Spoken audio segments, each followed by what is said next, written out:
Shalom Bapak Ibu Saudara yang terkasih dalam Tuhan. Senang sekali kami kembali menjumpai Anda pagi hari ini dengan program Renungan Pagi. Saya berdoa biarlah renungan pagi hari ini bukan cuma berlalu begitu saja dalam kehidupan Anda, tapi menjadi sebuah reflection dalam kehidupan Anda, menjadi sebuah kekuatan untuk Anda bisa menjalani sepanjang hari ini bersama-sama dengan Tuhan. Saya mengajak Anda untuk menyiapkan hati kita kembali, untuk siapkan hati, untuk kita sama-sama diberkati melalui kebenaran firman dalam renungan pagi hari ini. Mari kita berdoa. Bapa, terima kasih. Pagi hari ini kami buka hati kami kembali datang menghadap hadirat-Mu, karena kami tahu kami sangat membutuhkan Engkau. Cuman penayangan ini cuman hanya berlalu begitu saja kalau tanpa Tuhan yang berbicara dan menjamah kehidupan kami. Kami nggak mau ini menjadi sebuah rutinitas, tapi ini menjadi sebuah momentum, sebuah pesan Tuhan untuk setiap kami, boleh kami bangkit dan dikuatkan kembali.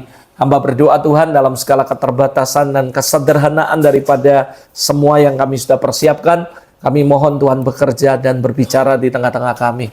Roh Kudus, kami mempersilahkan Engkau untuk bekerja sebebas-bebasnya. Urapi hamba-Mu, urapi kami semua yang mendengar, supaya kami boleh dikuatkan, disegarkan melalui kebenaran-Mu pagi hari ini. Roh Kudus, berikan hikmat, pewahyuan, dan juga kami berdoa para malaikat orang kudus bekerjalah, layani semua umat Tuhan dimanapun mereka berada, supaya kami boleh mengalami Kristus melalui kebenaran-Mu. Dalam nama Yesus kami siap untuk belajar pagi hari ini. Amin, amin.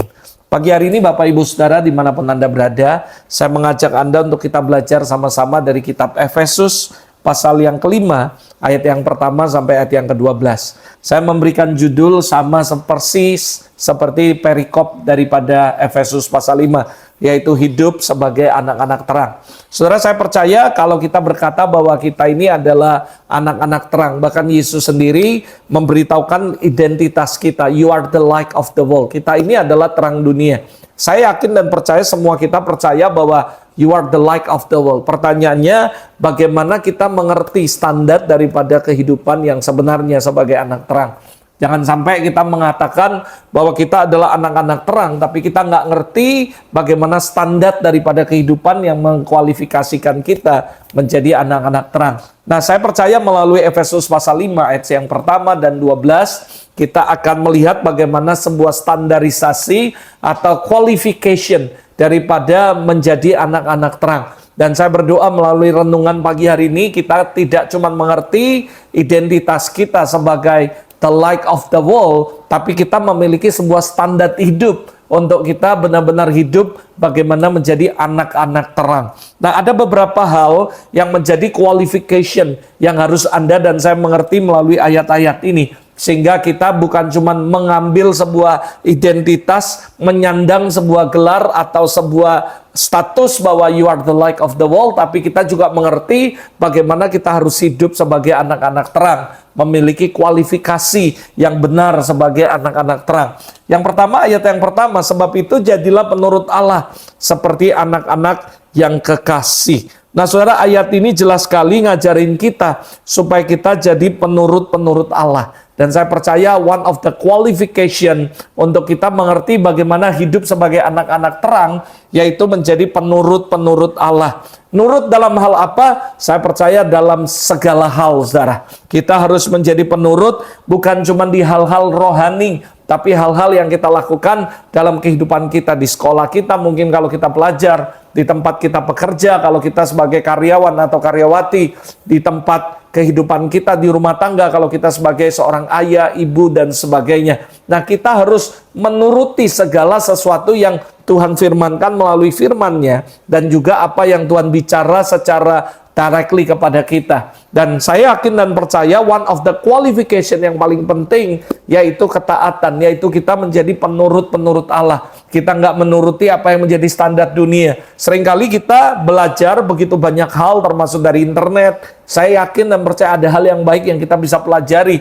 Tapi saudara, kita harus mengerti bahwa kita nggak boleh sama dengan dunia. Dunia mungkin mengajarkan nilai-nilai kehidupan harus seperti ini, seperti ini. Selama itu tidak bertentangan dengan firman Allah, I'm agree with that. Tetapi ketika itu melanggar atau bersimpangan atau tidak sejalan dengan firman Allah, of course saya sebagai hamba Tuhan mengingatkan setiap kita supaya kita tetap menjadi penurut Allah, bukan penurut filsafat ataupun saudara kita nuruti nilai-nilai yang dibangun oleh dunia dan bisnis dan sebagainya.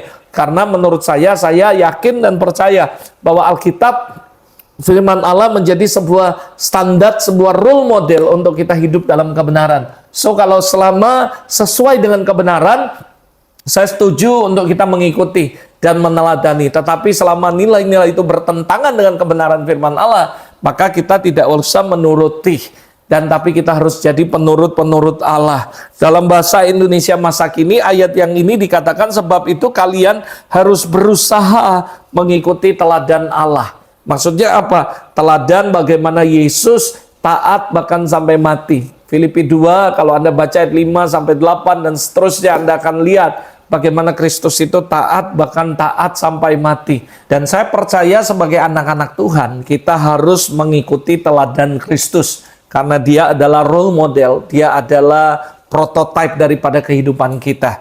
Jadi sekali lagi, hal yang pertama yang menjadi kualifikasi yang penting sekali, bagaimana kita bisa menerima, menyatakan bahwa kita adalah the light of the world, kita adalah terang dunia, yaitu dengan kita menjadi penurut-penurut Allah. Yang kedua, kalau kita baca ayat 3 sampai ayat 6 katakan, tetapi percabulan, rupa-rupa kecemaran, keserakahan disebut pun jangan di antara kamu, sebagaimana sepatutnya bagi orang-orang kudus. Demikian juga perkataan yang kotor, kosong, sembrono, karena hal-hal itu tidak pantas. Tetapi sebaliknya ucapkanlah syukur. Karena ingatlah ini baik-baik, tidak ada orang sundal, orang cemar, orang serakah, artinya penyembah berhala yang mendapat bagian dalam kerajaan Kristus dari Allah dan Allah. Janganlah kamu disesatkan dengan kata-kata yang hampa, karena hal-hal yang demikian mendatangkan murka Allah atas orang-orang durhaka. Hal yang kedua yang menjadi qualification daripada anak-anak terang, yaitu menjauhkan diri dari perilaku yang buruk. Saudara perhatikan baik-baik. Kecabulan, kecemaran, hawa nafsu, semua keserakahan disebut pun jangan, apalagi melakukannya, saudara. Jadi kalau kita mengatakan bahwa I'm the light of the world, kita adalah terang dunia, kita mengerti identitas kita adalah terang dunia karena Yesus sendiri berkata you are the light of the world, maka saya percaya kita harus bisa menjauhkan diri dari semua perilaku yang buruk. Perkataan kosong, sembrono, semua hal yang tidak pantas dijauhkan dari seluruh kehidupan kita. Sekali lagi saudara, this is one of the qualification yang kedua yang harus Anda mengerti sebagai orang-orang yang adalah disebut anak-anak terang, yaitu kita harus bisa menjauhkan diri dari semua perilaku yang buruk. Saya tidak ngomong ini untuk kita belajar lalu kita menghakimi orang bahwa ini nggak jadi berkat. Tapi sekali lagi untuk introspeksi, menjadikan sebuah reminder, reflection dalam kehidupan kita. Dan kita harus mengakui bahwa kalau ada, kita harus belajar untuk menjauhkan diri. Kalau enggak, kita bukan anak-anak terang. Dan sebaliknya kita adalah anak-anak gelap. Dan itu sebabnya sekali lagi, semuanya di ngomongin pun jangan, apalagi dilakukan. Jadi sekali lagi ini penting sekali buat kita, bahwa kita harus menjauhkan diri dari semua perilaku yang buruk. Yang ketiga, kalau Anda baca ayat 7, sebab itu janganlah kamu berkawan dengan mereka. Mereka memang dahulu kamu adalah kegelapan, tapi sekarang kamu adalah terang di dalam Tuhan. Sebab itu hiduplah sebagai anak-anak terang, karena terang hanya berbuahkan kebaikan, keadilan, dan kebenaran. Jadi yang ketiga, qualification daripada anak-anak terang adalah hidup dalam terang, bukan hidup dalam gelap. Memang Alkitab ngomong, dahulu kita hidup dalam kegelapan, tapi ketika kita terima Kristus, kita menerima Dia sebagai Tuhan dan Juru Selamat kita, bahwa yang dahulu sudah berlalu. Kita adalah new creation. Yang lama sudah berlalu, yang baru sudah datang. Apa itu yang lama? Semua hidup kita yang dalam kegelapan itu sudah hilang, dan kita bangkit bersama Kristus di dalam terang Kristus, dan kita sebagai anak-anak terang. Jadi qualification yang ketiga, kita harus hidup dalam terang. Artinya jangan menjadi teman daripada mereka yang hidup dalam kegelapan.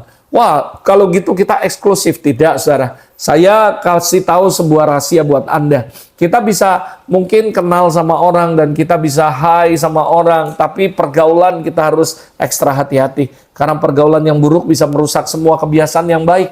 Bukan berarti saya ngomong ini kita mengkhususkan diri kita hanya berteman dengan orang-orang tertentu. Tidak. Menurut saya berteman boleh-boleh saja. Tapi kalau masuk dalam sebuah cycle yang lebih kecil, yaitu pergaulan atau lagi teman sejati, itu hati-hati. Kenapa saudara? Karena saya percaya kita harus menjaga pergaulan. Kita menghindari orang-orang yang hidup dalam kegelapan. Saya pernah dengar kesaksian kata pastor, aku ini dulu suka ngerokok, ini semuanya. Lalu saya keluar dari komunitas itu. Lalu habis itu saya benar-benar mengalami Kristus. Saya setia, saya melayani Tuhan. Lalu tiba-tiba teman-teman saya bilang saya sombong. Lalu saya balik lagi. Tanpa sadar saya terkontaminasi lagi. Saya katakan itu pilihan kita, saudara. Sekali lagi saya katakan bukan berarti kita nggak boleh berteman sama mereka. Justru kita harus berdoa untuk teman-teman kita yang lama. Supaya mereka juga diubah seperti kita. Mereka mengalami perjumpaan dengan Kristus seperti kita. Hati-hati, kita nggak boleh terus bergaul dengan orang-orang yang dalam kegelapan. Nanti kita akan tercemar. Itu sebabnya saudara hati-hati dalam pergaulan kita. Kita harus hidup sebagai anak terang. Bukan dalam kegelapan. Nah, apa sih buah daripada terang itu? Alkitab jelas sekali berkata ayat 9, terang itu hanya berbuahkan kebaikan, keadilan dan kebenaran. Jadi kalau kita udah hidup dalam terang, dalam hidup kita ada kebaikan, ada keadilan dan ada kebenaran, saudara. Karena terang hanya bisa berbuahkan kebenaran, keadilan dan kebaikan, saudara. Jadi dalam hidup kita saya percaya akan ada kebaikan yang muncul, ada kebenaran dan juga keadilan. Yang terakhir ayat 11 12 lalu saya akan tutup. Janganlah turut mengambil bagian dalam perbuatan kegelapan yang tidak berbuahkan apa-apa. Tapi sebaliknya telanjangilah perbuatan itu. Sebab menyebut saja pun apa yang dibuat mereka di tempat tersembunyi telah memalukan. Nah yang ketiga yang kita hidup dalam terang. Dan yang keempat terakhir qualification daripada anak terang. Yaitu kita bisa membedakan mana yang baik dan buruk. Ingat kalau kita hidup dalam terang, jangan turut ambil bagian dalam perbuatan-perbuatan gelap. Karena kita sudah dibawa menjadi terang. Nah, kita penting sekali memiliki yang namanya ketajaman spiritual. Supaya kita bisa membedakan antara yang baik dan jahat.